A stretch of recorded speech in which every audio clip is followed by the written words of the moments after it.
साहब बहुत शुक्रिया। एक दो चीज़ें जो साबिका सदर साहब ने कही उनके ऊपर मैं बात कर लूँ, फिर मैं बजट स्पीच पे आता हूँ। एक तो उन्होंने जिक्र किया था कि जो लोकस का अटैक है टिड्डी का, उसका उन्होंने जिक्र किया था। तो मुझे अभी उन्होंने बताया है कि शेयर मैं कर रहा हूँ आपकी वसातत से कि वज़ीर साहब वहाँ पे, महबूब सुल्तान साहब गए थे ख़ुद वहाँ पर, और एरियल स्प्रेज वहाँ पर शुरू हो चुके हैं। इसलिए अभी वो कंटेन हुआ है, ख़त्म नहीं हुआ लेकिन कंटेन हो गया उसका स्प्रेड। तो वो वाकई में एक बहुत बड़ा ख़तरा है जिसके ऊपर हुकूमत ने एक्शन ले लिया है। दूसरी चीज़, मैं इस पर ज़्यादा बात नहीं करूँगा लेकिन मैं छोटी सी सिर्फ उस पर ज़रूर कमेंट करना चाहता हूँ। ज़रदारी साहब ने कहा कि हिसाब किताब बंद होना चाहिए और पकड़ धकड़ बंद होनी चाहिए। अगर पकड़ धकड़ हो रही है सियासी इंतकाम के लिए तो वो ना मुल्क के लिए अच्छी है, ना जो कर रहा है, जो इंतकाम लेने की कोशिश कर रहा है उसके लिए अच्छी है। लेकिन स्पीकर साहब, जजा और सजा का निज़ाम अल्लाह ताला का निज़ाम है। अल्लाह ताला भी करता है, कहता है कि जो नेक काम करेगा उसको उसका भी सिला मिलेगा और जो गुनाह करेगा उसको उसकी भी सजा दी जाएगी। अल्लाह ताला की सजा और जजा तो अल्लाह ताला के यहाँ होगी, नाचीज़ बंदों को उससे ताल्लुक नहीं। लेकिन ये हमारी बहैसियत मजमूई एक पार्लियामान के एक आईनी जिम्मेदारी है कि अगर जुर्म हुआ है, और मैं अगर का अल्फाज इस्तेमाल करूं, अगर जुर्म हुआ है, अगर किसी ने कौम की दौलत लूटी है, तो ये हमारी आईनी जिम्मेदारी है कि उसके लिए कोई जजा सजा का निजाम हो। ये सियासी हिकमत अमली के तहत नहीं हो सकता कि क्योंकि मेरी सियासत इससे फरोग होती है तो इसलिए हमने इधर ही फ्लोर पे देखा हुआ, हमने बैठ के सुने हुए तमाशे। एक ऑनरेबल सीनियर मेंबर खड़ा होता है, बोलता है मेरा मुंह ना खुलवाओ, मुझे पता है तुमने क्या चोरी की हुई है। दूसरा खड़ा होकर जवाब कहता है मेरा मुंह ना खुलवाओ, हमें पता तुमने क्या चोरी की हुई है। और तीसरे दिन दोनों खड़े होकर कहते हैं जमहूरियत की खातिर हम खामोश रहेंगे। ये जमहूरियत नहीं है सर, जमहूरियत कानून की हुक्मरानी होती है। तो मैं सिर्फ एक छोटी सी बात ये करना चाहता था। अब बजट के ऊपर आते हैं। सबसे पहले मैं थोड़ा सा मुख्तसरन, बिकॉज ये ज़रूरी है बजट समझने के लिए और हुकूमत ने क्या इकदाम किए वो समझने के लिए कि तनाजुर उसका समझा जाए। बिल्कुल मुख्तसर सी मैं बात करूँगा, बहुत तफसील में नहीं जाऊँगा, पहले तफसीली बात भी हो चुकी है। देखिए, जिस तरह के एक इंसान को कई बीमारियाँ लाख हो सकती हैं, उसमें से कुछ जो है वो मोहलक भी हो सकती हैं, कुछ ऐसी होती हैं जो मोहलक नहीं होती। तो जो मोहलक बीमारी है उसका पहले हल किया जाता है।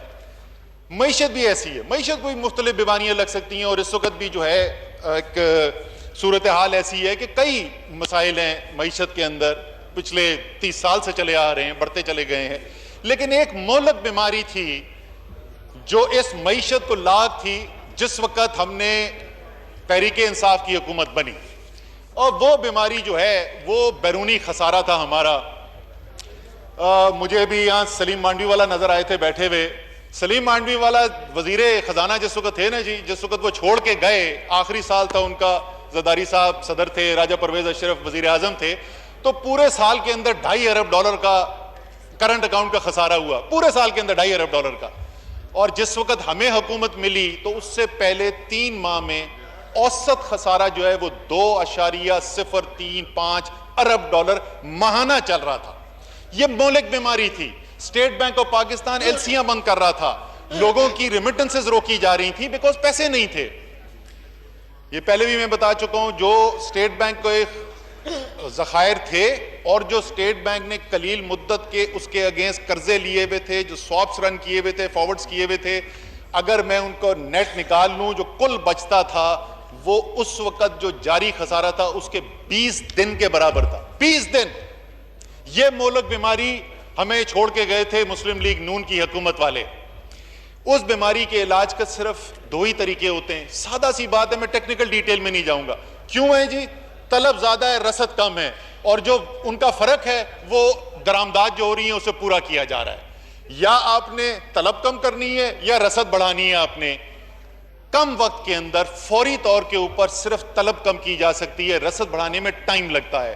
पहला सप्लीमेंट्री फाइनेंस बिल हुकूमत लेकर आई, उस सप्लीमेंट्री फाइनेंस बिल के अंदर तलब कम करने के लिए इकदाम किए गए, साथ साथ जो है इकदाम सेंट्रल बैंक ने किए, स्टेट बैंक ऑफ पाकिस्तान ने किए। नतीजा क्या निकला कि सिर्फ चंद माह के अंदर, और ये मैं खास तवज्जो चाहता हूं स्पीकर साहब आपकी, वो करंट अकाउंट का खसारा जो 2.035 अरब डॉलर माहाना चल रहा था, वो जनवरी, फरवरी, मार्च के महीने में औसत जो आखिरी 3 महीने थे मेरे रेजिग्नेशन से पहले, वो 136 मिलियन डॉलर माहाना पर, यानी 70% उसके अंदर कमी आ चुकी थी। लेकिन सिर्फ आपने तलब कम करके, ये फौरी तौर पर जरूरी है और उससे तकलीफ होती है, कारोबार के अंदर दुश्वारी पैदा होती है, लेकिन अगर हमने मुस्तकिल तौर पर यहां से निकलना है, जैसे हम सब निकलना चाहते हैं, तो जब तक आप रसद नहीं बढ़ाएंगे, और जो दूसरा सप्लीमेंट्री फाइनेंस बिल था जनवरी 23 का, उसका सारा मकसद यही था, इंसेंटिव दिए जाएं, इंडस्ट्रियलाइजेशन हो मुल्क के अंदर, एक्सपोर्ट्स बढ़ें, इन्वेस्टमेंट आए मुल्क के अंदर, ज़राअत के अंदर तरक्की हो, तमाम इकदाम जो थे वो उससे ताल्लुक रखते थे। और इसी तनाजुर के अंदर ये बजट भी आज पेश किया गया है, जो हुकूमत ने पेश किया है। मुश्किल वक्त का बजट है, जिस टीम ने, इकोनॉमिक टीम ने ये बजट बनाया है, मैं उनको खराज अकीदत पेश करना चाहता हूं कि इतना बड़ा चैलेंज सामने रखते हुए कोशिश की है।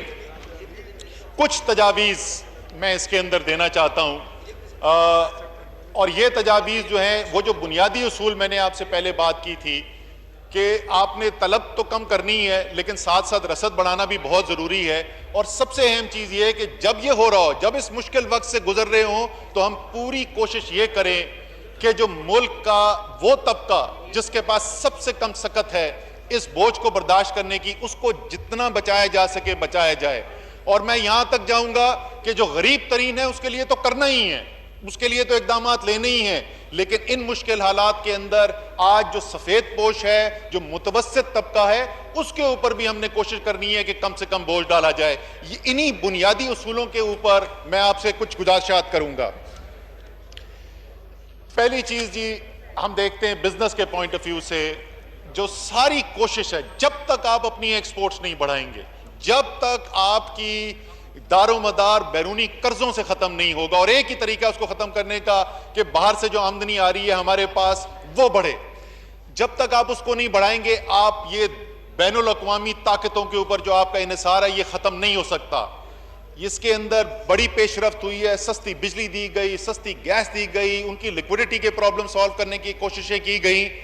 इस वक्त के अंदर ये जो 1125, और मुझे समझ में आती है ये जीरो रेटेड का जो FBR चेयरमैन साहब इकदाम करना चाहते हैं कि डोमेस्टिक सेल्स जो हो रही है टेक्सटाइल की, वो मुझे समझ में आती है कि वो टैक्स को नहीं लूज करना चाहिए, लेकिन हमें यह भी याद रखना चाहिए, और ये मैं एक जिम्मेदार शख्स के तौर पे जिसने अभी ये जिम्मेदारी निभाई है, नवीद कमर साहब यहाँ पे बैठे हुए हैं, ये जिम्मेदारी निभा चुके हैं, और जितने यहाँ पे लोग जिसने ये डील किया वह सिस्टम में, ये सिस्टम ऐसा नहीं है कि जिसके अंदर इधर से बटन दबाएं और उधर से रिजल्ट निकल आते हैं।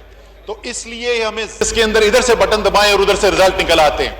तो इसलिए हमें जहन में रखना होगा, हमें जो भी इंप्लीमेंटेशन करनी है, जीरो रेटेड पे चेंज करनी है, वो इस तरीके से करनी है कि उनके लिए एक लिक्विडिटी का क्राइसिस दोबारा न खड़ा कर दें।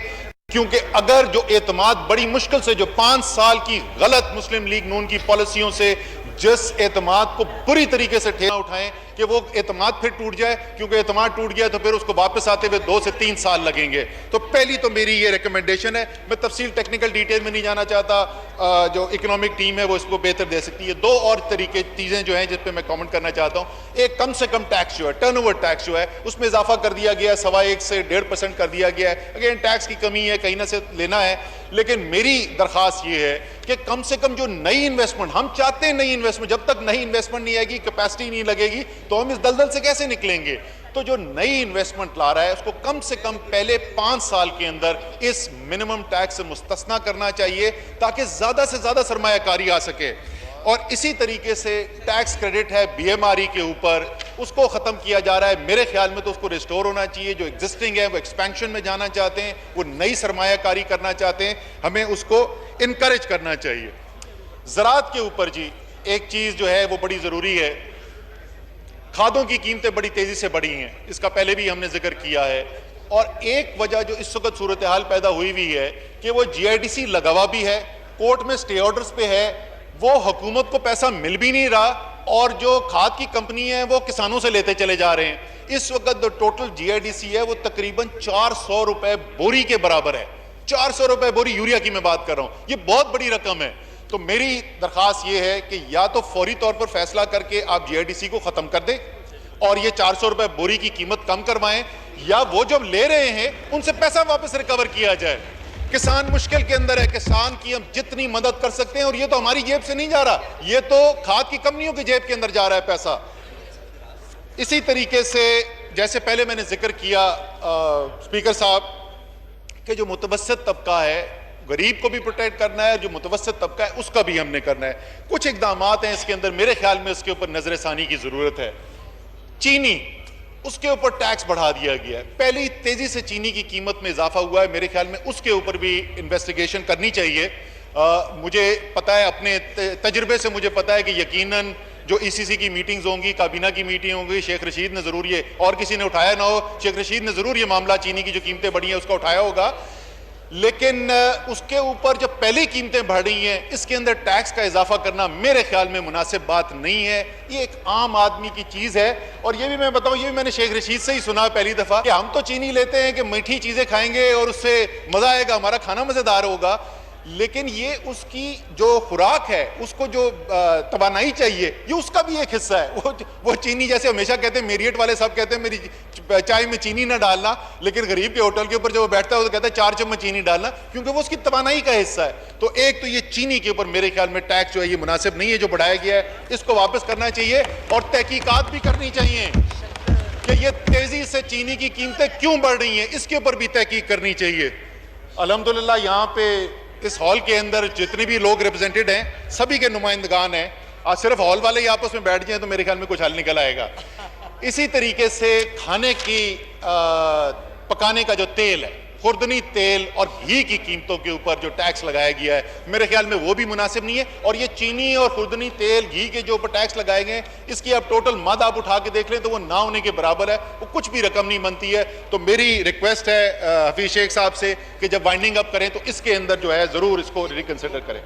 इसी तरीके से छोटी गाड़ियां जो हैं, हमने एफईडी बढ़ाई थी महंगी गाड़ियों में, छोटी गाड़ियों के ऊपर, अब ऑल्टो के ऊपर भी हमने एफईडी बढ़ा दी है। जैसे मैंने कहा कि इस वक्त जो सूरत हाल है उसमें मुतवस्सित तबका भी है, वो भी एक मुश्किल से गुजर रहा है। मेरे ख्याल में इस कदम को भी दोबारा इसकी नजरसानी करने की जरूरत है। इसी से रिलेटेड एक और चीज है कि अभी खबर ये आई थी, मैं उस पर बाद में जरा थोड़ा सा और भी जिक्र करूंगा तफसील में कि बिजली पे क्या हो रहा है, लेकिन बिजली की कीमत नेपरा ने अभी फैसला किया है। जनाब स्पीकर, आज से कोई 3-4 महीने पहले मेरे पास कोई शख्स आया और उसने बताया कि जी आईपीपी की जो बिलिंग हो रही है, उस आईपीपी की बिलिंग के अंदर जिस तरीके से एक्सचेंज रेट अप्लाई किया जा रहा है वो खिलाफ वर्जी है कानून की, और अरबों रुपए जो है पाकिस्तान के अवाम से लिए जा रहे हैं गलत इंटरप्रिटेशन से। मैंने उसकी तहकीकात ऑर्डर कराई। ईसीसी की मीटिंग के अंदर मिनिस्ट्री ऑफ पावर ने हमें यह बताया कि उन्होंने जो तहकीकात की हैं उसके मुताबिक ये इल्जाम दुरुस्त है, लेकिन क्योंकि हम हतमी फैसला करने से पहले नेपरा का भी ओपिनियन लेना चाहते थे, तो ये आपको फैसला होगा 16-17 अप्रैल की मैं बात कर रहा हूं। 2 हफ्ते का वक्त दिया गया था कि 2 हफ्ते के अंदर तहकीकात की जाए, आईपीपीस की इन्वेस्टिगेशन की जाए। ये साल से प्रैक्टिस चल रही है, ये कोई नई चीज नहीं है। तो नेपरा को 2 हफ्ते दिए गए थे और उसके बाद ये फैसला होना था। तो मेरी हुकूमत से उमर अयूब साहब बहुत एक्टिव, बल्कि सुपर एक्टिव हमारे वजीर हैं जी, जबरदस्त काम कर रहे हैं। मेरी इनसे रिक्वेस्ट होगी कि इसके ऊपर। असद साहब, आपने एग्रीकल्चर के हवाले से दो तीन बातें की हैं। मैं चाह रहा हूँ कि स्पेशल कमेटी हमारी एग्रीकल्चर के ऊपर, हम इसी दौरान एक मीटिंग मंडे को अगर बुलाएं, आप भी तशरीफ लेकर आएँ, ताकि हम उसको बुला के जो एग्रीकल्चर की इश्यूज है उसके साथ डिस्कस कर लें। हाजिर हैं सर। ठीक है जी, इंशाल्लाह। एग्रीकल्चर पाकिस्तान की 2/3 आबादी को असर करता है, इसीलिए आपने पहले भी जब हुक्म दिया था तो मैं हाजिर हुआ था।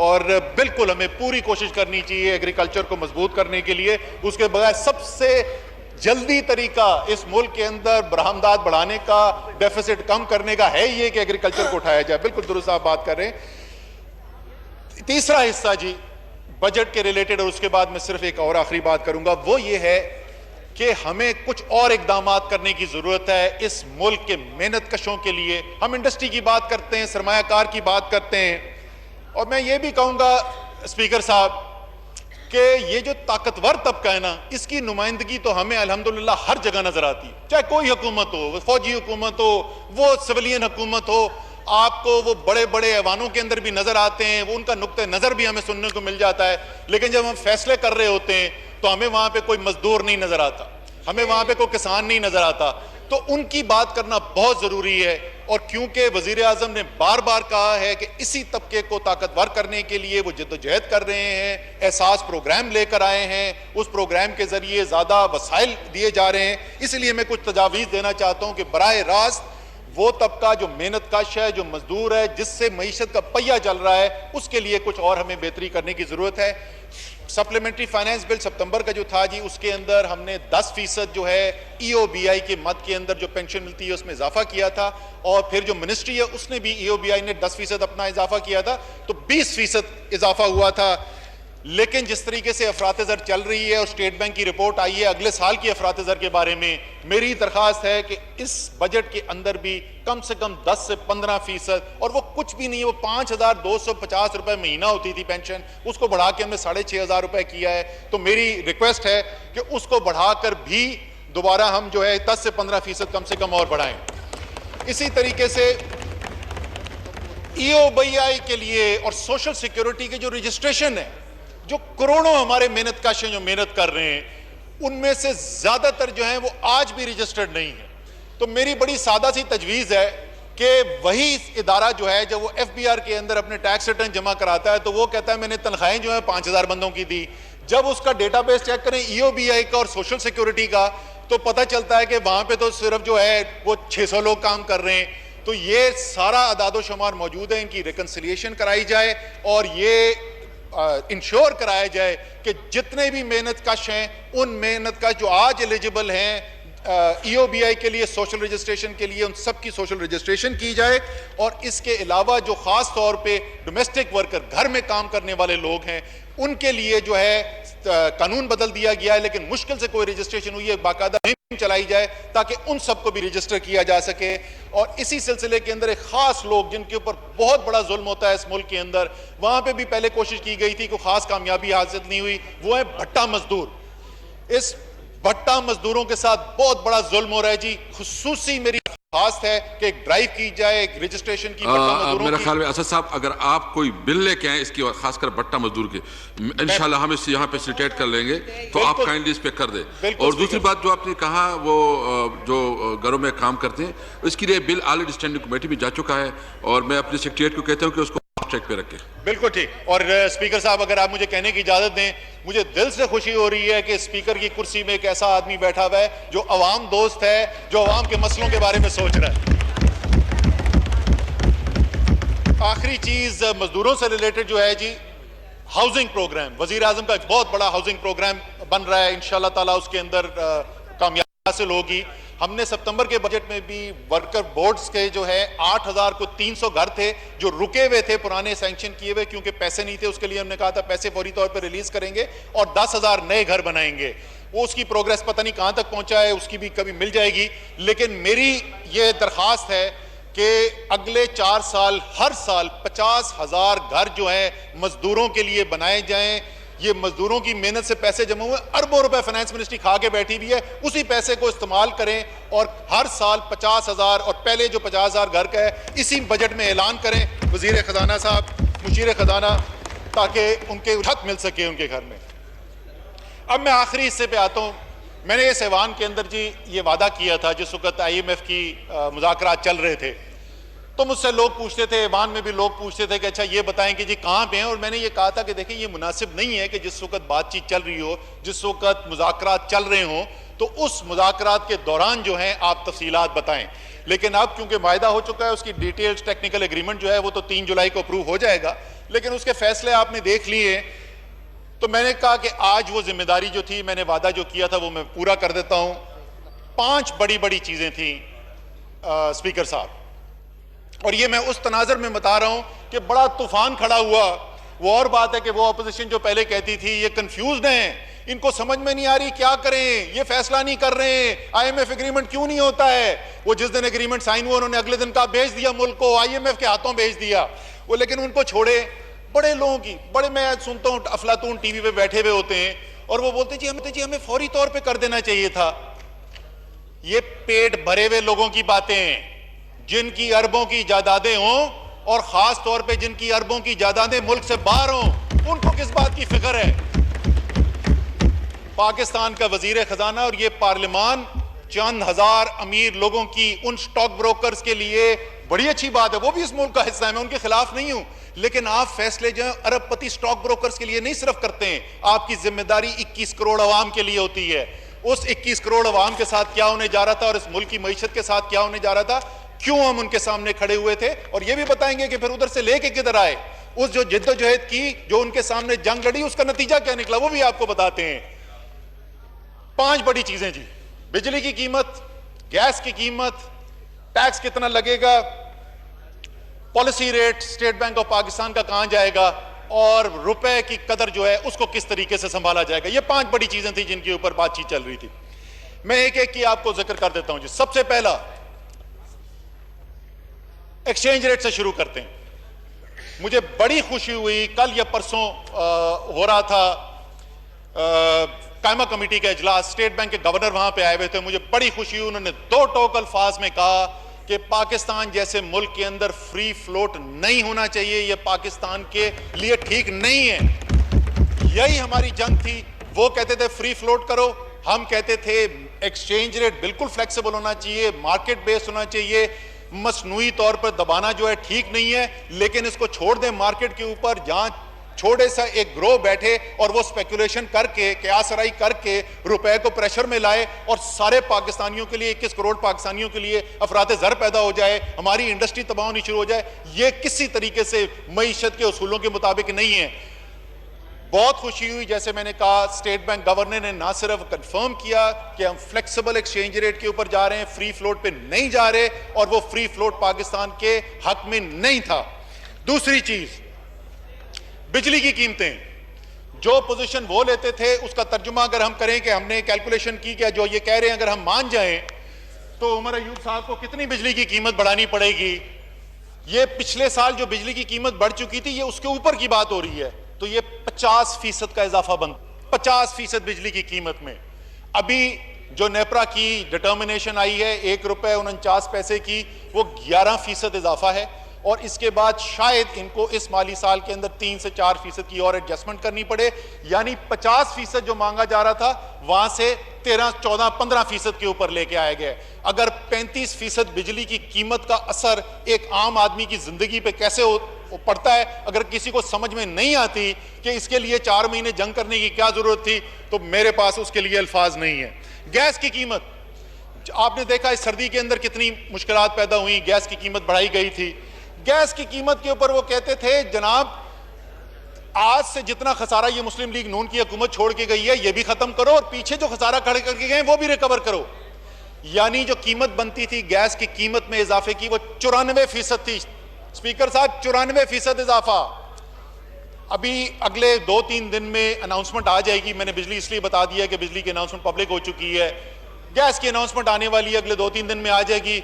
उससे आधा तो छोड़ें, उससे आधे से शायद आधा जो है वो जाके हमने कीमत इस वक्त एग्रीमेंट हुई है फाइनली। ये बड़ी बड़ी चीजें, ये वो अवाम, करोड़ों अवाम जो जिंदगी गुजारने के लिए मुश्किल से गुजार रहे हैं, ये उनसे पूछें ये कितनी बड़ी चीजें होती हैं।